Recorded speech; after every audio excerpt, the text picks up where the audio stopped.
संगत जी, धन कृपाल जी। आज हम परम संत कृपाल सिंह जी महाराज द्वारा रामायण से संबंधित जो उनका सत्संग था उसकी चर्चा कर रहे हैं। विषय है संत असंत लक्षण। जो उत्तराखंड में राम की भरत से ज्ञान चर्चा के विषय में है और ये महाराज जी ने दशहरा सत्संग में 11 अक्टूबर 1959 में किया था। अब देखते हैं, सब महापुरुषों ने एक ही बात पेश की है। सवाल सिर्फ अनुभव का रह जाता है। जब तक यह आँख खुलती नहीं, सोता हुआ जाग नहीं उठता, यह हकीकत नज़र नहीं आती, तब तक यह सब बंधन ही बंधन है। उसके लिए हमें किसी ऐसे पुरुष की संगत में जाना होता है जिसने इस अनुभव को पाया है। वह क्या करता है? हमारी आत्मा को मन इंद्रियों से आज़ाद करके हमें जगा देता है। वह यह देखता है कि यह सब सपने की न्याय है। दिखता कुछ और है, होता कुछ और हो रहा है। मगर यह कहानी उस वक्त की है जब अनुभव को पा जाता है। जो भी महापुरुष इस तरफ गए हैं, इस बात का जिक्र तो करते चले गए, मगर आखिर क्या बयान करते रहे? क्या हमने सब कुछ पा लिया? कहते हैं नहीं, न इति करके छोड़ दिया।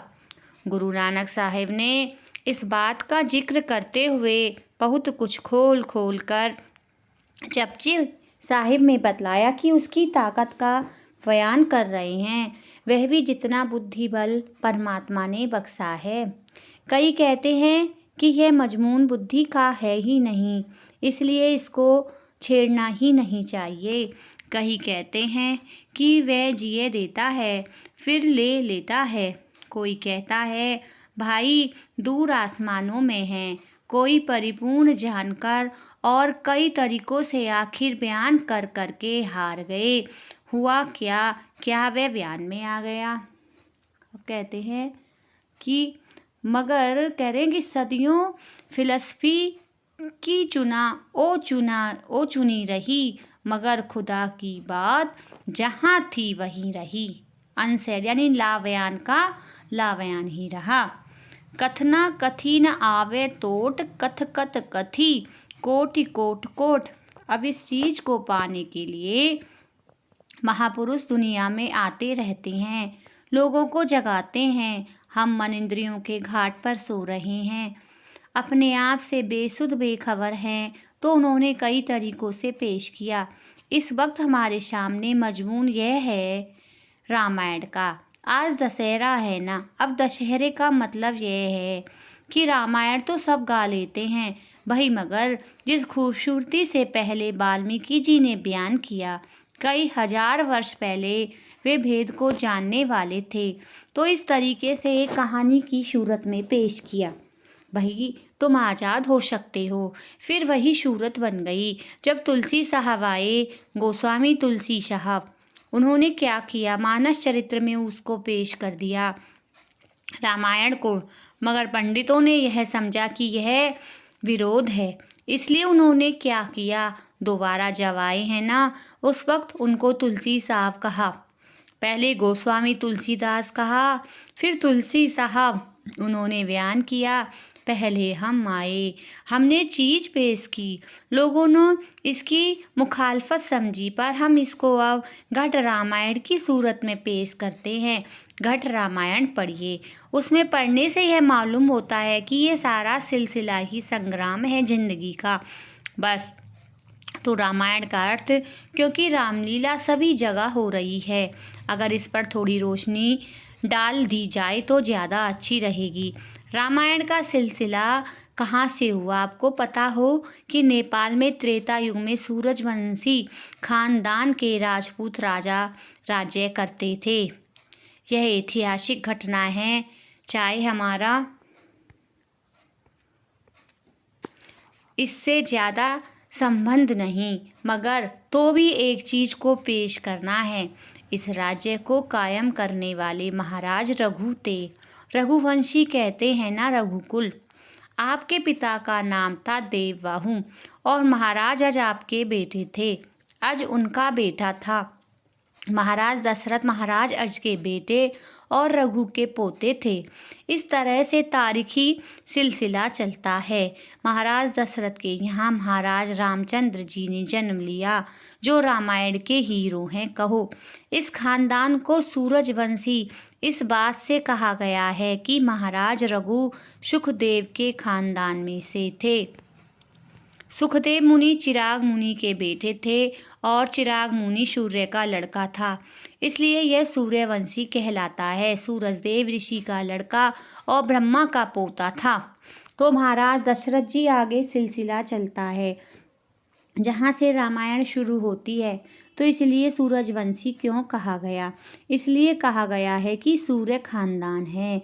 अब रामायण एक बड़ा अद्भुत आला ग्रंथ है जिसमें हर किस्म की तालीम मिलती है। इसमें धार्मिक तालीम भी मिलती है और इसमें दुनिया की तालीम भी मिलती है। दुनिया की रहनी सहनी इसमें आता है कि माता की इज्जत कैसी चाहिए, गुरु का ताल्लुक शिष्य से क्या चाहिए, भाई भाई का कैसा संबंध होना चाहिए, सिख और गुरु का क्या ताल्लुक होना चाहिए। और इसमें प्रेम भावना का सबसे प्रबल नक्शा पेश किया भीलनी के वाक्य में कि भगवान अगर मिलता है तो प्रेम के वश में आकर मिलता है। तो धार्मिक लिहाज से बहुत कुछ शिक्षा इसमें है, आध्यात्मिक शिक्षा भी दी है। बालकांड आप पढ़िए, उसमें 5वें और छठे दोहे में संत और असंत के लक्षण बयान किए गए हैं। जो खल और दुष्ट लोग हैं वे दूसरों के अवगुणों की ओर देखते हैं, जो संत होते हैं वे दूसरों के गुणों को देखते हैं। यही फर्क है, संत गुणों को देखते हैं और असंत जो होते हैं वे क्या करते हैं, वे अवगुणों को देखते हैं।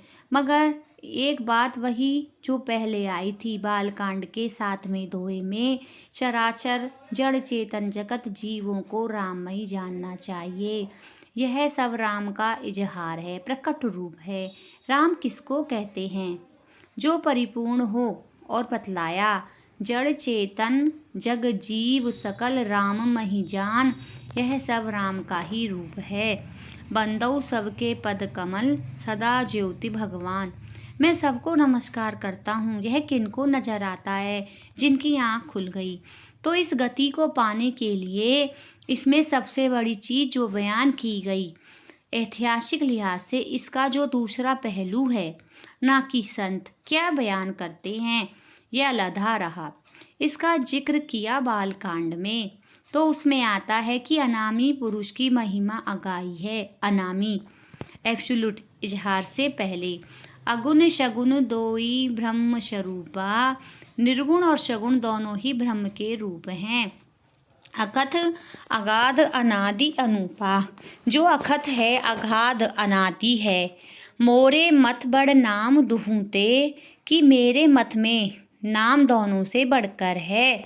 किए जेहि जुग निज वस निज बूते, यह जो निर्गुण और सगुण बना किसने बनाया? वह एब्सोल्यूट गॉड जो इजहार में आया, उससे बनाना। तो अनामी की महिमा गाई। आगे कहते हैं कि यहाँ पर अगुण सगुण दोई ब्रह्म स्वरूपा, अखत अगाध अनादि अनुपा। फिर यहाँ तक कहा कि निर्गुण ते ही भांति बड़ नाम प्रभाव अपार। निर्गुण से भी है बढ़कर है। निर्गुण और सगुण दो तारीफें हैं ना। कहूँ नाम बड़ राम ते, निज विचार अनुसार, अपने विचार के अनुसार से मैं नाम को बड़ा कहता हूँ। और आप देखिए राम ब्रह्म के अवतार हैं, मगर राम और नाम का मुकाबला किया है। इस आगे हम इससे अगली वीडियो में देखेंगे। धन्यवाद।